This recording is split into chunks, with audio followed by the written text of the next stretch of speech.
Bulletin में सबसे पहले बात, वजीर आला सिंध ने सरकारी मुलाजमीन को अल्टीमेटम दे दिया है कि कोरोना से बचाव की वैक्सीन ना लगवाने वाले सरकारी मुलाजमीन की जुलाई से तनख्वाह बंद करने का कह दिया।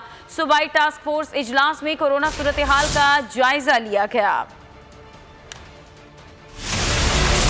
जो सरकारी मुलाजमीन वैक्सीन नहीं लगवाएगा, इसकी जुलाई से तनख्वाह बंद कर दी जाएगी। मुराद सरकार का कोरोना से बचाव के लिए अहम ऐलान।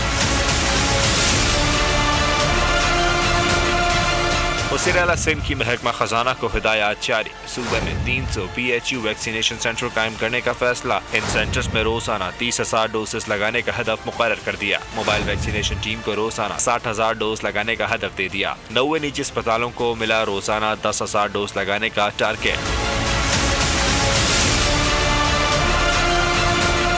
वज़ीर आला सिंध मुराद अली शाह की ज़ेर सदारत कोरोना सूबाई टास्क फोर्स का इजलास हुआ। सूबाई वज़ीर सेहत अजरा पेचो, सेक्रेटरीज और आला हुकाम ने शिरकत की। सूबे में कोरोना सूरत हाल का जायजा लिया गया। मुराद अली शाह की वैक्सीनेशन सेंटर्स पर आने वाले शहरियों से शनाख्ती कार्ड साथ लाने की अपील।